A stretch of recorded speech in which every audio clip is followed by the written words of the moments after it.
карчыга карегине табындырып толкунган жүрөгүмдү. Көптөн ырдабай калгам, анткени убагында өтө көп ырдап.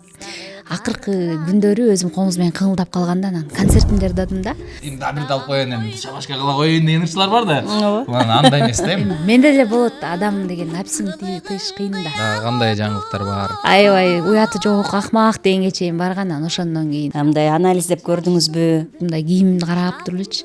Жашынакай кийинип алсаңыз болмок экен, деди да, дароо элечи. Ошол концерт бүткөндөн кийин кандай ойлорго чөмүлдүңүз? Мен ошо Бек Байкени түшүндүм да ошол жердечи. Баары аябай абсурдайт этип кетпеди беле. Каяктагы сезинпесим депчи. Нарын кыз кезиңизден баштап, нарын баштайлычы каяктан баштап. Айтып бергиңизчи. Айылдан баштайлы. Ал болбосо балким сенин жар-жарыңа деле кечикмекмин го далай. Куда силерди эмне жетелеп алабы деп. Ушта аябай урсак сүйлөшөт. Сен атаңдан караганда мен көп бактым деп. Иши үкү топу кийип турасың, иши жандартсыңбы, нормально келди. Өзүңүздүн купулуңузга толдубу? Анан ошо концертимде ырдаганым өзүмө жагып калып, эгиз жүрөк кайра жагып калды да. Анан ойлонуп коюп атам, кээде ушуну кайра жаңыртып койсомбу депчи. Жарашар кош өйүздөйүп, шуңкардын канаттары